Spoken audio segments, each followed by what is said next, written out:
Hello, what's up guys? Hope you're fine and doing well. Welcome back to our channel. This is Sohrab Ahmed Khosrawi, and today we are studying another very important grammar, that is the present continuous tense. So let's dive into it. What is it? Present continuous tense, it has two usages, or it has two main usages. It shows actions in progress now, and the second one, it shows future plans. So what are action in progress? All the actions which are right now happening around you or somewhere else, they're called actions in progress. And for showing these actions, we use present continuous tense. As an example, I am teaching right now. So for showing this action, I use present continuous tense. Or you can say you are watching me. So right now you're watching me. This action is in progress. For this action, we use present continuous tense, all right? Or I'm standing, I'm breathing, my heart is beating, right? All of these actions are going on right now at the moment. For the actions which are going on right now at the moment, for them we use present continuous tense. The second usage, as I showed you here, it shows future plans.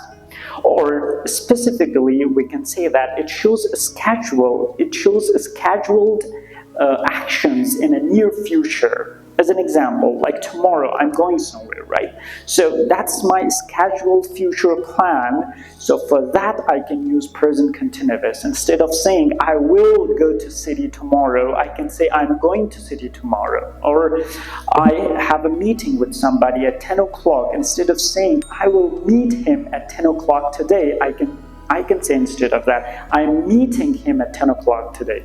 Now, when we use present continuous instead of simple future tense, it shows us more fluent and more like a native. It sounds more like a native speaker, right? When we use present continuous instead of simple future tense, right? So what is the structure here? The structure is subject plus is/am plus verb ing plus complement, right? As you know better, in the previous video, we studied about subject, the verb, and the complement. Again, I want to repeat them. What is subject? Subject is the doer of an action, the starter of a sentence, and the thing that we talk about, right? Two things can be subject, nouns and pronouns, right? Next, we have is/am. What are they? They are the helping verbs. They help the main verb to get ing with itself, right?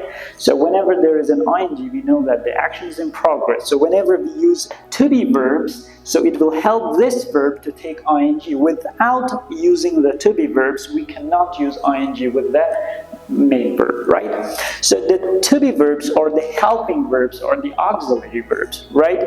And they're in the first form because it is present continuous, right? If it is past continuous, then it will change to was and were, right? Next we have verb. What is a verb? Verb shows state, being, action, or position in a sentence, right?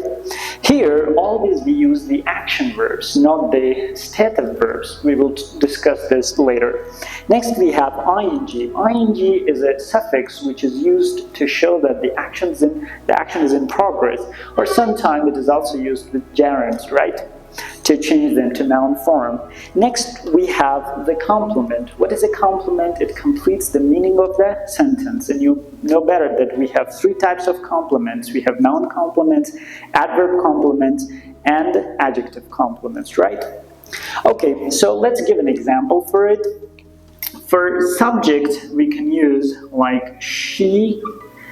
What we use is here, she is. Then we have a verb, for example, she is watching, right? Now, the complement is what is she watching, where is she watching, how is she watching, right? So we can say she is watching TV, she is watching TV right now, right?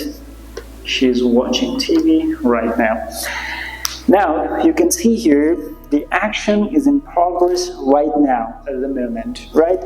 Whenever I change this part, it means the time expression, then it will also show the future plan, like she is watching TV tomorrow, or she is watching TV tonight.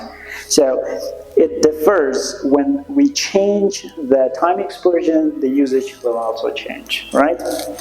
Now, how can we change it to affirmative? This is affirmative. How can we change it to negative, to question? Okay, dear friends, now we will discuss about different forms of it, right? So this is an affirmative form, right?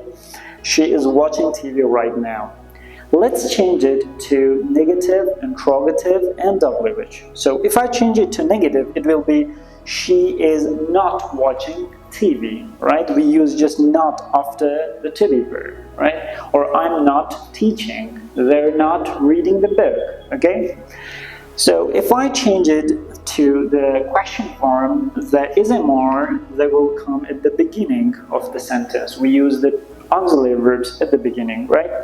So we can say she is watching TV, is she watching TV? Instead of she's watching TV, is she watching TV right now, right? If we change it to the WH, now WH are the most important, right?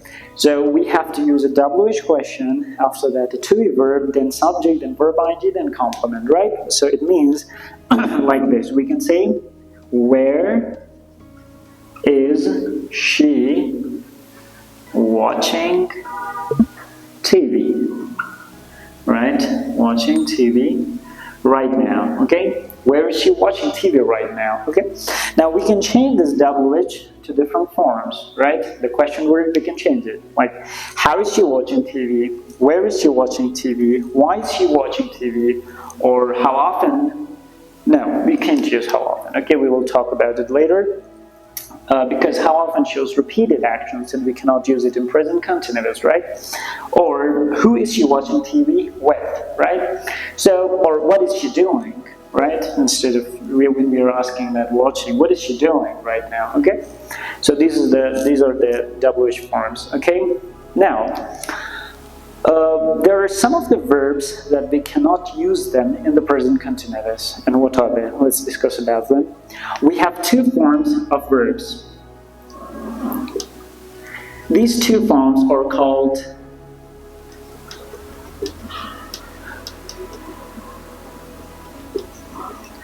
the action verbs and non-action verbs, right? What are action verbs? Action verbs are all the verbs, they show an action where you can see physically something is going on. Or maybe not physically, but something is going on, an activity is being happened, right? But what are non-action verbs? Non-action verbs are all the actions. They show a state and not an action, right? As an example, we can give, for action verbs, we can say, she's walking on the street. Now we can see that she's walking, and walking is an action, right, which is happening. But when you say she has a car, now has is a non-action verb that doesn't show an action, it shows a state.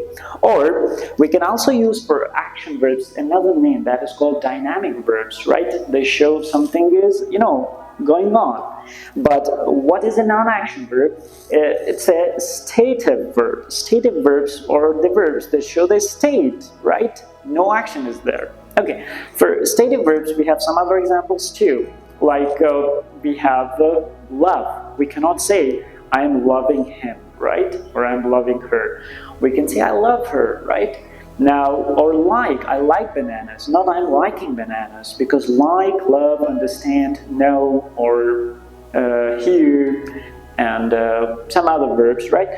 Or think, have. These are non-action verbs. They don't show an action, right? And action verbs, always we use in the present continuous, we use action verbs, not non-action verbs, or not stative verbs, okay? But there are some verbs, they can act both. They can be non-action verbs and action verbs. The most common are, alright, dear viewers, we said that we have two types of verbs. There are action verbs and non-action verbs, or we can call them dynamic and stative verbs.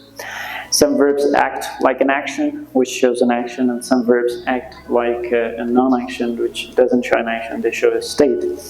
But we have some verbs that can act both, like have and think. These two are the most common. Have can be stative verb whenever it shows possession, like I have a marker, right? I cannot say I'm having a marker, right? But when I use it for experiencing something, or for having something, like for eating something, for drinking, right?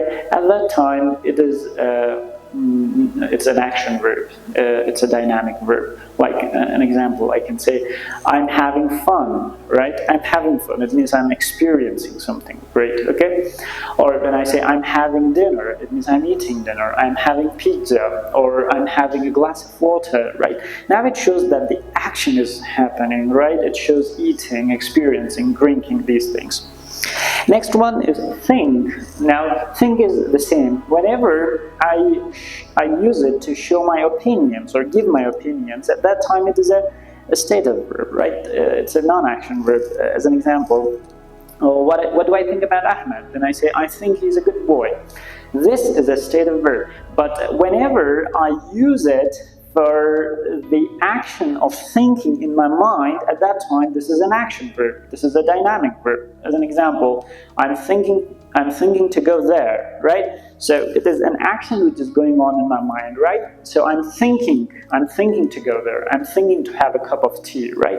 So at that time, it can be an action verb. So they can act both depending on that situation and what are you referring to.